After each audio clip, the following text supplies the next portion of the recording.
भूर्भुवः स्वः तत्सवितुर्वरेण्यं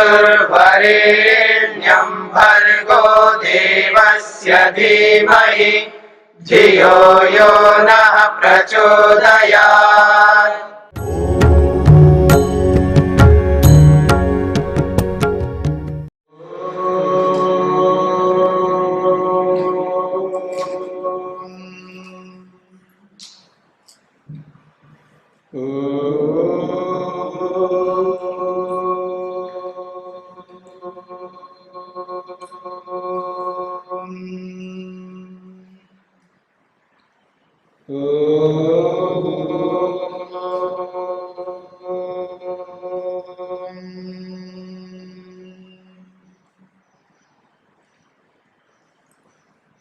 सांख्य दर्शन का 76वां दिन।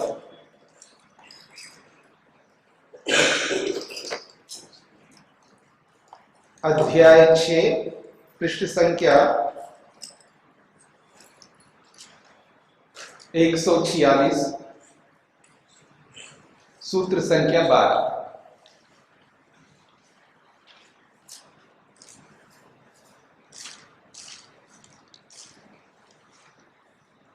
ग्यारहवें सूत्र में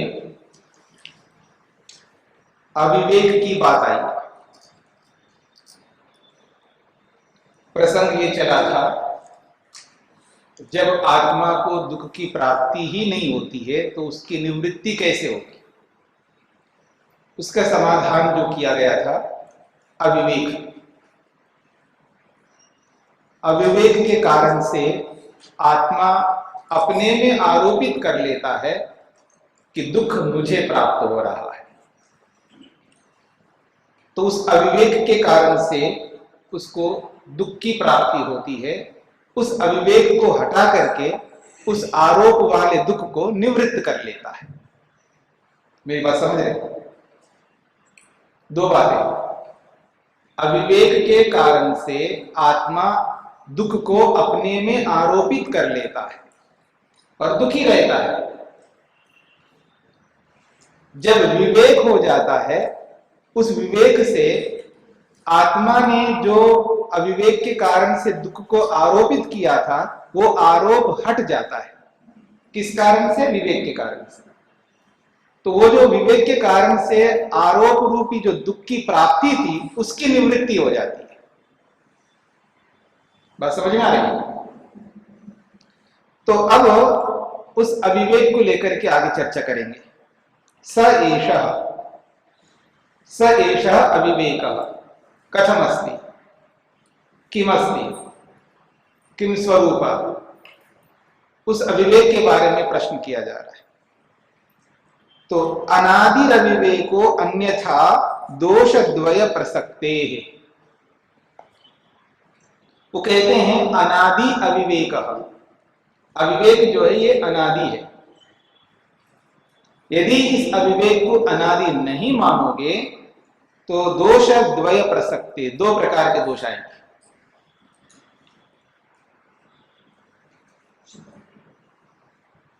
दो प्रकार के दोष आएंगे।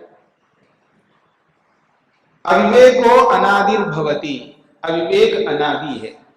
यहां अनादि का अर्थ दो प्रकार के अनादि होते हैं, याद रखना। एक होता है कूटस्थ अनादि। कूटस्थ अनादि कहते हैं उसको। कूटस्थ, कूटस्थ का मतलब है वो अनादि उसी रूप में रहती, उसमें कोई परिवर्तन नहीं होता है, यानी नित्य कह सकते। नित्य अनादि, कूटस्थ का मतलब है नित्य अनादि। और एक प्रवाह से अनादि। तो यहां जिस अविवेक की चर्चा कर रहे हैं ये प्रवाह से अनादि वाले अविवेक को कहा जा रहा है।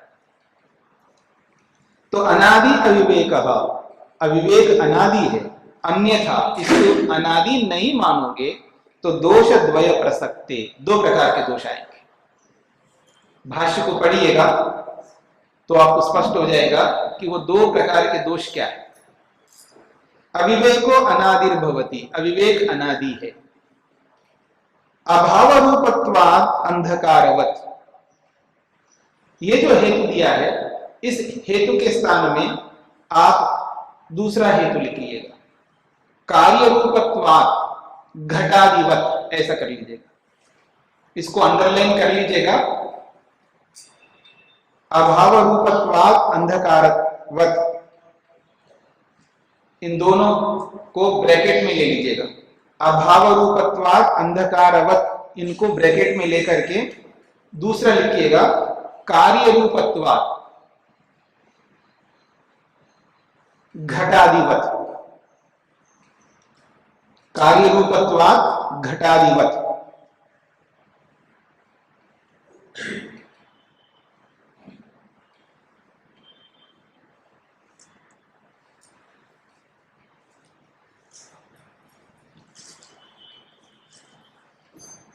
हाँ, क्योंकि अविवेक जो है अभाव रूप नहीं है, अविवेक की सत्ता है, सत्तात्मक है, भावात्मक है। अभाव का मतलब तो अभाव है, पर अविवेक तो भावात्मक है। और दूसरी बात, अंधकारवत जो कहा है उसके स्थान में घटादिवत करना है, क्योंकि भाव है तो किस रूप में भाव है उसका? कार्य रूप में। तो कार्य रूपत्वाद का मतलब है अविवेक जो है कार्य रूप में जब आता है तब ये बंधन उत्पन्न होता है, उत्पन्न होता है अविवेक, तभी उसको नष्ट किया जाता है। अविवेक को हटाने की चर्चा हो रही ना। हम अपने जीवन में क्या करें? हमारे जीवन का मुख्य उद्देश्य क्या है? यही तो है, अविवेक को हटाना, अविद्या को हटाना।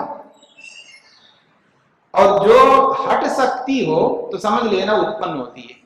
उत्पन्न होने वाली ही वस्तु ही हटेगी, जो उत्पन्न नहीं होती वो हटेगी क्यों? वो वैसी की वैसी रहेगी, वो तो अनादि है।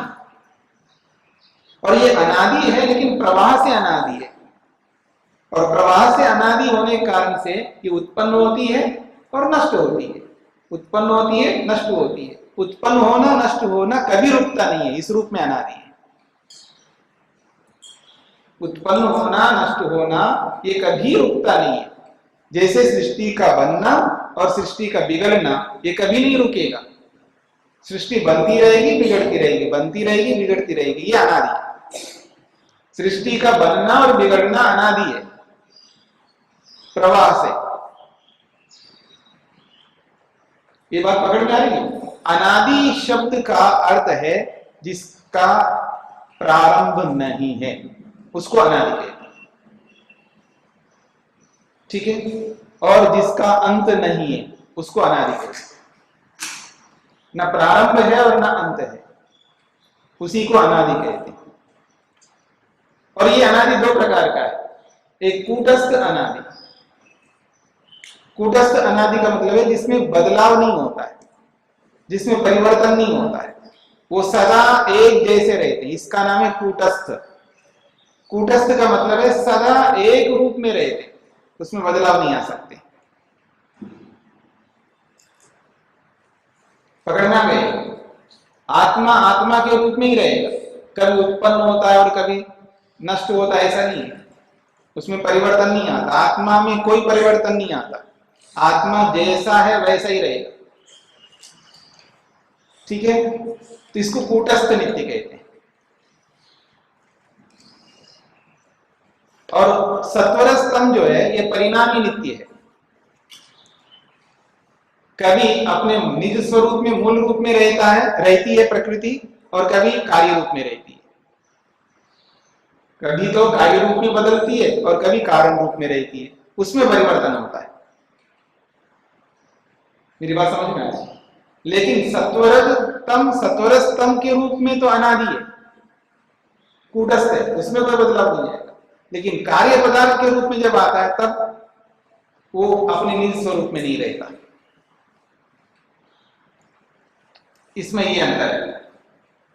तो कहते हैं अविवेक जो है अनादि है, प्रवाह से अनादि है। क्यों? कार्य रूपत्वात्, कार्य रूप होने से। घटादिवत, घड़े आदि के समान, जैसे घटपट आदि पदार्थ हैं, ये अनादि है, प्रवाह से हमेशा हर सृष्टि में उत्पन्न होते रहेंगे, हर सृष्टि में रहेंगे। ऐसी कोई सृष्टि नहीं जिसमें घड़ा आदि नहीं होंगे। हर सृष्टि में मनुष्य होंगे, हर सृष्टि में मनुष्य को पानी चाहिए, हर सृष्टि में मनुष्य को घड़ा चाहिए, वस्त्र चाहिए। समझ रहे मेरी बात? तो घटपट आदि ये सारे के सारे पदार्थ उत्पन्न होते समाप्त होते हैं, ये कार्य रूप है। अन्यथा दोष द्वय प्रसक्ते, यदि आप इसको अनादि नहीं मानोगे प्रवाह से, तो दोष द्वय प्रसक्ते, दो प्रकार के दोष हैं। अन्यथा तस्य अविवेकस्य अनादित्व अस्वीकारे सादित्वं भवेत् तर्हि तस्य आदित्वे दोषद्वयं प्रसज्यते। तस्य अविवेकस्य, ये जो अविवेक है, अनादित्व अस्वीकारे, उसको अनादि के रूप में स्वीकार नहीं किया जाए तो क्या होगा फिर? सादित्वम भवेत्, उसका प्रारंभ माना जाएगा। तर्हि यदि उसका प्रारंभ माना जाए तो तस्य आदित्वे दोषद्वयं प्रसज्यते, उसको प्रारंभ मानने में दो प्रकार के दोष आते हैं। यत् कुतः तस्य आदित्वम् इति प्रश्नः, भाई प्रारंभ हुआ है, अविवेक प्रारंभ हुआ है, ठीक है, अच्छी बात है, प्रारंभ हुआ है, अनादि तो है ही नहीं, सादी है, तो आपको ये बताना पड़ेगा कहां से प्रारंभ हुआ है, कहां से प्रारंभ हुआ ये तो बताना पड़ेगा ना, ये दोष आएगा। तो आपको इससे प्रारंभ हुआ है, तो वो किससे प्रारंभ हुआ है, वो किससे प्रारंभ हुआ है, तो आपको बताना पड़ेगा। आप बताते चलोगे, बताते चलोगे, बताते ही चलोगे, रुको ही नहीं, रुकेगा नहीं, इसमें अनवस्था दोष आ जाएगा। तो कहते हैं कुतः तस्य आदित्वम् इति प्रश्न, उसका प्रारंभ कहां से हुआ ये प्रश्न उपस्थित हो जाएगा। पुनः तस्यापि कुतः आदित्वम्, फिर जिससे वो प्रारंभ हुआ उसका प्रारंभ किससे हुआ। इति कल्पनायाम अनवस्था दोष प्रसंग, ऐसी कल्पना में तो अनवस्था दोष आएगा। अनवस्था तो समझते हैं ना, हाँ, अव्यवस्था, अनवस्था का मतलब है अव्यवस्था, व्यवस्था नहीं रहेगी, क्योंकि मनुष्य को व्यवस्था में रहना होता है, और व्यवस्था में सुख है, अव्यवस्था में दुख है। याद रखना, नियम में ही सुख है, अनियम में दुख है। समझ रहे मेरी बात? नियम में ही सुख है, अनियम में तो दुख ही दुख है। जिसको आप स्वतंत्रता बोलते हो ना, वो स्वतंत्रता नियम पूर्वक होती है, याद रखना। स्वतंत्रता जो है वो नियम के अनुरूप होती है स्वतंत्रता। जहां कहीं भी स्वतंत्रता आप कहो, स्वतंत्रता को आप स्वच्छंदता के रूप में मत देखना। स्वच्छंदता का मतलब है जिसमें कोई नियम नहीं होता, मेरी मर्जी नहीं चलेगी। आप स्वतंत्र का मतलब ये नहीं कि आपकी मर्जी चलेगी, स्वतंत्रता में भी नियम का पालन करना पड़ेगा। बिना नियम के मनुष्य के रूप में नहीं जी सकता, वो कहीं भी रहे। तो नियम तो हमेशा रहेगा, और अव्यवस्था में तो नियम नहीं रहा, तो आप व्यवहार कैसे कर पाओगे? व्यवहार ही नहीं कर सकते। आपको बताना पड़ेगा आपका प्रारंभ कब हुआ। हाँ, क्या समझते हो? आपको ये बताना पड़ेगा आपका प्रारंभ कब हुआ। हुआ तो हुआ ही, और आपका कब हुआ? मेरा भी हुआ, और आपका मेरा भी हुआ, सबका हुआ। कब? ये जो कब वाला प्रश्न है ये नहीं रहेगा। कब बोलते ही प्रारंभ आएगा। मेरी बात समझ रहे हैं? ये जो कब है यही तो समय है। ये जो कब बोलते हो ना, ये कब ही तो समय है, यही तो निर्धारण करता है आपका प्रारंभ का। और जो अनादि होता है ना, उसके लिए कब ये नहीं होगा, क्योंकि उसका प्रारंभ ही नहीं है, वो प्रवाह से अनादि बस चला आ रहा है, कब से नहीं, वो कब वाला है ही नहीं यहां पर। ये बुद्धि में बिठाना पड़ेगा। जिसको हम लोग बुद्धि में बिठाते हैं उसको तो समझते हैं। इस समझने का मतलब भी समझ लीजिएगा। ये समझने का मतलब क्या होता है? समझने का मतलब ये होता है किसी को आप बार बार बुद्धि में बिठा के रखा है, बस यही समझना है। घड़े को समझते हो? क्या समझते हो? यही समझते हो, इसको घड़ा बताया गया इसलिए मैं मान रहा हूं, और कुछ नहीं, यही समझना है। और बार बार बता रखा है, इसको घड़ा कहते, इसको घड़ा कहते, इसको घड़ा कहते। और आपने बुद्धि में बिठा लिया उसको। इसको माँ कहते, इसको पिता कहते, इसको भाई कहते, इसको बहन कहते, इसको आश्रम कहते, इसको समाज कहते, इसको ये कहते, बार बार बिठा के रखा हमको, समझा के रखा और हमने बिठा के रखा मन में। फिर कोई व्यक्ति समाज बोलते ही समझ में आता है, समाज का मतलब जो हमने बिठा के रखा ना मन में, उसको कहते समाज। जो हमने मन में बिठा के रखा ना, उसको कहते मनुष्य। बस ऐसे इसको बिठा लो। हम बिठाते नहीं इसलिए समझ में नहीं आता। समझना तो बहुत सरल बात है, बस उसको स्वीकार कर लो, मन में बिठा लो। समझ रहे मेरी बात? समझने का मतलब यही है। और जिसको हमने मन में नहीं बिठाया ना, वो समझ में नहीं आता। और हमने अनादि को बिठाया नहीं है मन में। जो भी बिठाया वो आदि को बिठाया, प्रारंभ को बिठाया, अनादि को नहीं बिठाया, इसलिए अनादि समझ में नहीं आता। उसको भी बिठा लो, कोई समस्या ही नहीं। जब प्रारंभ को किसी ने बताया, वैसे अनादि को भी किसी ने बताया हमको। जैसे प्रारंभ को हम सुन करके समझ लेते हैं, बिठा लेते हैं मन में, ऐसे उस अनादि को भी सुन करके बिठा लो मन में, समझ में आ जाएगा। अगर नहीं बिठाओगे तो समस्या आएगी। और क्या समस्या आएगी? व्यवहार नहीं कर पाओगे, यही समस्या आएगी। इसी का नाम है अव्यवस्था। इसी को अनावस्था कहते हैं। अव्यवस्था कहो, अनावस्था कहो, एक ही बात है। तो आइए, वो कहते हैं यदि इसका प्रारंभ मानते हो, उसका प्रारंभ, उसका प्रारंभ, उसका प्रारंभ, ऐसी कल्पना करते हुए आपको चलना पड़ेगा, फिर अनवस्था दोष आएगा। तो ये एक दोष आया। अन्यो अयम दोषः, दूसरा एक दोष दिखाया जा रहा है। तस्य साधित्वे तथा पूर्वम विवेकेन भवितव्यम।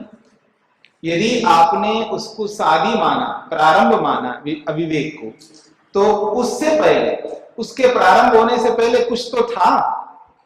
तो क्या था? तो कहते हैं विवेकेन भवितव्यम, विवेक होना चाहिए।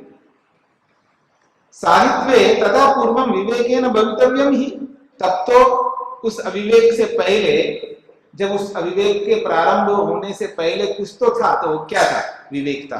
ऐसे समझना पड़ेगा। सति विवेक ना पुनः अविवेक उत्पत्ति। सति विवेक, यदि विवेक है तो फिर अविवेक कैसे आएगा? सति विवेक, विवेक के होने पर ना पुनः अविवेक उत्पत्ति, तब अविवेक की उत्पत्ति नहीं हो सकती। अविवेकस्य कार्य रूपत्वात्, अविवेक के कार्य रूप होने से। यहां भी अभावत्वाद लिखा है ना, इसको कार्य रूपत्वाद करना है।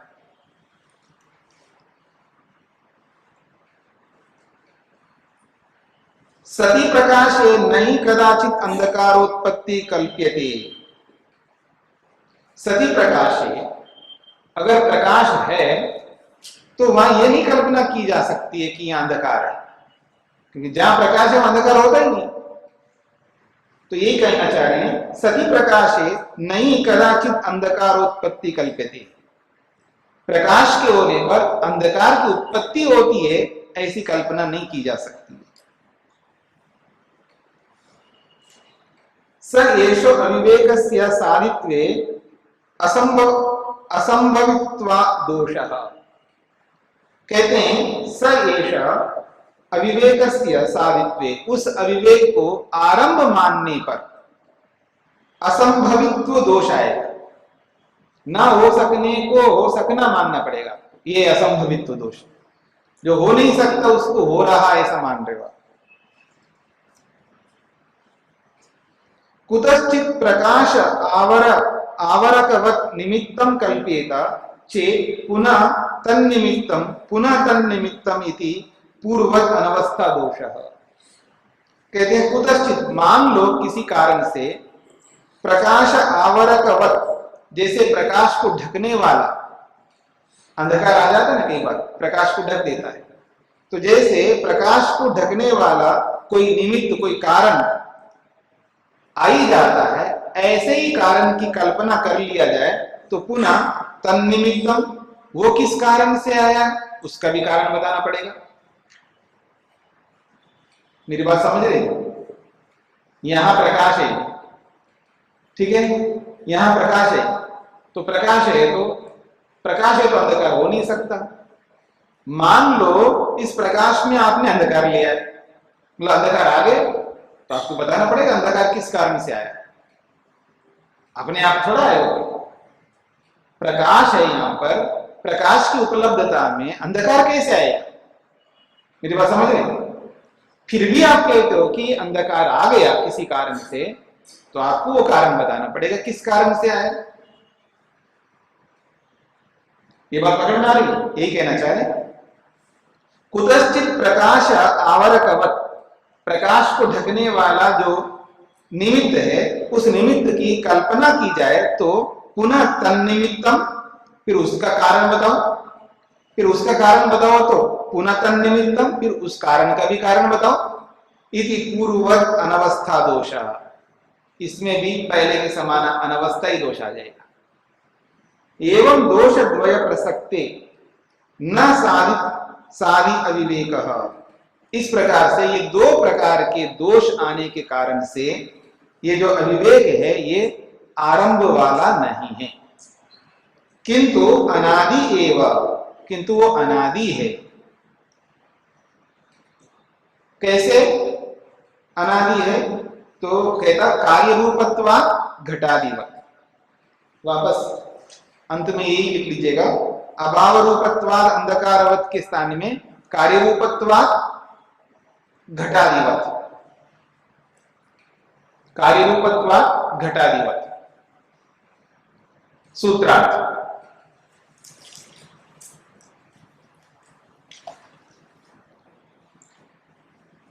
अविवेक प्रवाह से अनादि है, अविवेक प्रवाह से अनादि है।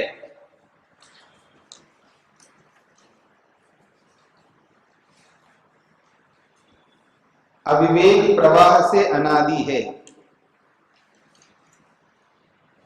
यदि प्रवाह से अनादि न माना जाए,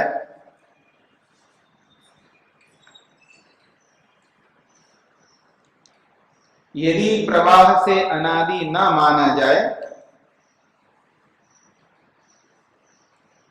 तो दो प्रकार के दोषों का प्रसंग आता है, तो दो प्रकार के दोषों का प्रसंग आता है।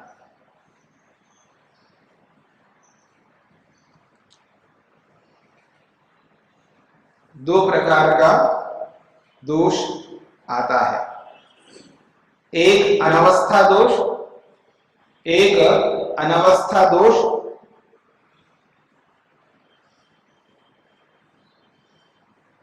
एक अनवस्था दोष, दूसरा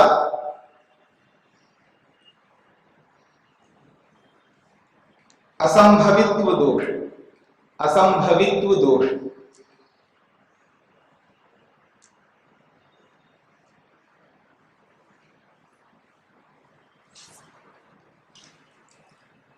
हाँ,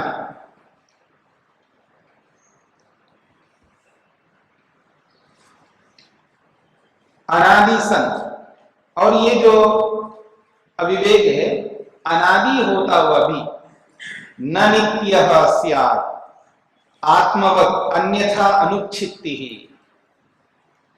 बहुत बड़ी बात कही जा रही है। वो कहते हैं अनादि संत, यद्यपि ये अविवेक अनादि है, अनादि होता हुआ भी न नित्यः, वो नित्य नहीं, आत्मवत्, आत्मा के समान। आत्मा भी अनादि है, पर आत्मा अनादि होकर के भी वो नित्य है, और अविवेक अनादि होता हुआ भी वो नित्य नहीं है। अन्यथा यदि उसको नित्य मान ले तो अनुच्छित्ति, फिर तो उच्छित्ति नहीं हो, उच्छित्ति का मतलब विनाश, फिर तो उसका विनाश नहीं हो पाएगा। यदि उसको नित्य मानेंगे तो विनाश नहीं हो पाएगा, क्योंकि नित्य वस्तु का विनाश नहीं हो सकता, अनित्य वस्तु का ही विनाश होता है।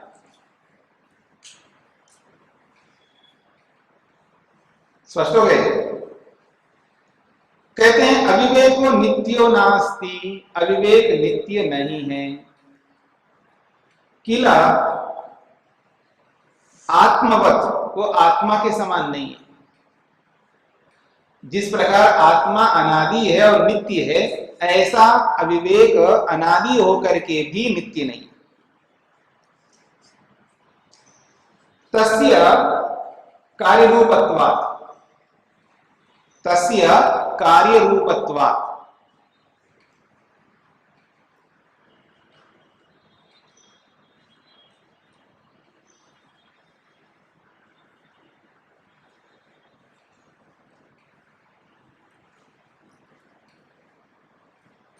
कहते हैं कार्यरूप अनादि भवति, जो भी कार्यरूप होता है वो अनादि होता है।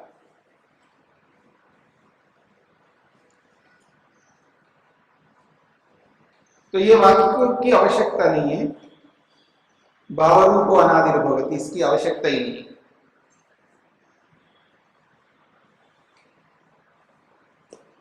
इसलिए इसको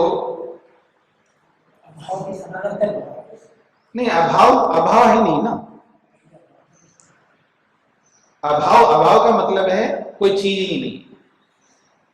अभाव का अर्थ ये होता है कोई चीज ही नहीं। और आप जो कहना चाह रहे हैं वो प्राग भाव, प्रध्वंस भाव, वो अभावों को ले रहे हैं। यानी पहले कार्य रूप में नहीं था, अब कार्य रूप में आ गया है। इस तरह का अभाव तो है जो आप कहना चाह रहे हैं, पर ये अभाव से वो अभाव नहीं ले रहे। द्यो शान्तिरन्तरिक्षं शान्तिः पृथिवी शान्तिरापः शान्तिरोषधयः